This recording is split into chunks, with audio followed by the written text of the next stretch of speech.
Pada awal Maret tahun 2020, Presiden Indonesia Bapak Joko Widodo mengumumkan pertama kali masuknya virus COVID-19 ke Indonesia. Musibah maha dahsyat yang melanda dunia menyebabkan banyak perubahan dalam struktur kehidupan manusia, mulai dari aktivitas ekonomi, pendidikan, hingga produktivitas perusahaan telah mengalami kontraksi yang sangat dalam. Sebelum terjadinya pandemi COVID-19, mayoritas organisasi menerapkan sistem kerja secara tatap muka sebagai standar operasional perusahaan mereka. Menurut Rarando Waro sendiri, konsep ini mengacu pada aktivitas kerja yang dijalankan secara langsung oleh sekelompok karyawan dalam suatu perusahaan lingkungan kerja. Namun, adanya pandemi COVID-19 memaksa perusahaan untuk mentransformasikan aktivitas mereka menjadi sistem remote jarak jauh. Lantas, manakah yang paling efektif antara sistem kerja jarak jauh dengan sistem tatap muka yang mendukung motivasi sekaligus produktivitas perusahaan? Jika dipelajari lebih dalam, sistem kerja tatap muka memiliki keuntungan dalam membangun hubungan kerja, menciptakan rasa solidaritas, meningkatkan kolektif kontribusi karyawan yang berujung pada produktivitas perusahaan itu sendiri. Namun, sistem ini memiliki keterbatasan dalam hal efisiensi waktu, energi, dan biaya. Menurut Rarando Waro, sistem kerja tatap muka mendorong beban dan tekanan kerja yang lebih tinggi sehingga menyebabkan turunnya motivasi karyawan itu sendiri. Pada transformasi WFH, wabah COVID-19 telah merubah landscape kerja dengan cepat, mendorong pergeseran dari WFH menuju kerja jarak jauh atau yang sering kita sebut dengan WFH, work from home.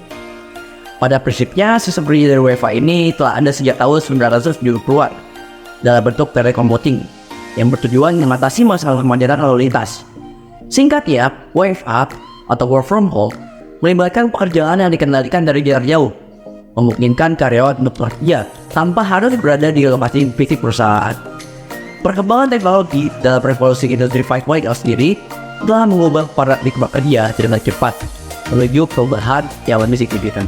Menurut literatur dari Nurasana, lingkungan dan sistem kerja memiliki dampak yang signifikan terhadap motivasi karyawan itu sendiri. Motivasi sendiri didefinisikan sebagai dorongan internal yang mendorong individu untuk mencapai tujuan-tujuan organisasi. Studi oleh Wostongit menunjukkan bahwa 53% responden merasa lebih rileks dalam kondisi WFH, mengurangi tingkat stres. Temuan lain menunjukkan bahwa sebanyak 51% responden tidak merasakan penurunan motivasi bekerja dalam lingkungan WFH atau work from home.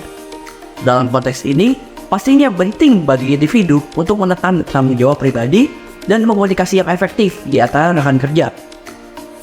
Rupieta dan Beckman juga menyebutkan bahwa WFH mampu meningkatkan motivasi intrinsik dan usaha kerja itu sendiri.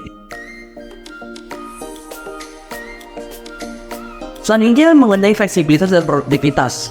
Kelebihan utama dari sistem tenaga kerja WFH atau work from home adalah sistem fleksibilitas yang tinggi. Data dari survei oleh Dinas Tenaga Kerja dan Transmigrasi Jakarta menunjukkan bahwa ada sekitar 45,5% responden yang mereka lebih merasa produktif dalam kondisi kerja yang lebih fleksibel. Namun, Fikri, seorang ekonom dan pakar tenaga kerja, menemukan bahwa sekitar 74% pekerja mengalami kesulitan untuk membagi waktu mereka antara tugas pekerjaan dan tanggung jawab mereka di rumah, terutama bagi pekerja perempuan yang juga harus mengurusi rumah tangga dan juga keluarga. Penting untuk diakui bahwa struktur tenaga kerja pada saat ini didominasi oleh generasi milenial dan juga generasi Z. Berdasarkan data dari sensus penduduk tahun 2020, mayoritas penduduk Indonesia terdiri dari generasi Z sebanyak 27,94% dan juga generasi milenial sebanyak 25,87%. Fakta ini menunjukkan bahwa masa depan dunia kerja akan sangat dipengaruhi oleh generasi tersebut.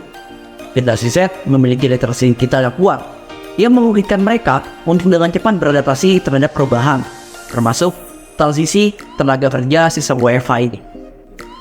Meskipun begitu, untuk mencapai produktivitas yang optimal dalam dunia kerja WFH atau work from home, generasi Z perlu untuk memahami dan menerapkan sistem kerja work-life balance. Konsep ini mengacu pada kemampuan seseorang untuk menjaga keseimbangannya antara waktu bekerja dan juga waktu pribadi mereka.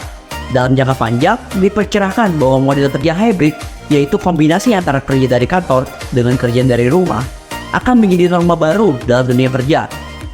Data dari survei CNN Jakarta pada tahun 2020 menyatakan setidaknya ada 73% karyawan memilih untuk menerapkan WFH atau Work from Home pasca pandemi. Sementara, data dari Microsoft tahun 2022 melaporkan bahwa ada 66% bekerja di Indonesia memilih model kerja remote atau hybrid.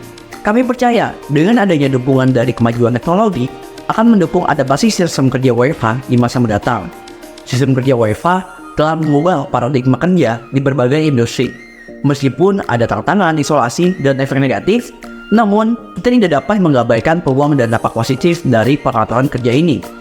Generasi Z memiliki potensi yang sangat besar dalam menghadapi perubahan, terutama dengan didukungnya oleh generasi digital dari kemampuan adaptasi. Dengan menjaga komunikasi, efektif dan fokus pada work-life balance, generasi Z memiliki kesempatan untuk sukses dalam era kerja remote. Transformasi ini juga membawa potensi dalam menciptakan peluang bisnis baru yang dapat berkontribusi pada perekonomian bangsa di era berikut. Lantas, siapkah kamu menghadapi kemungkinan sistem kerja jarak jauh di masa yang akan datang?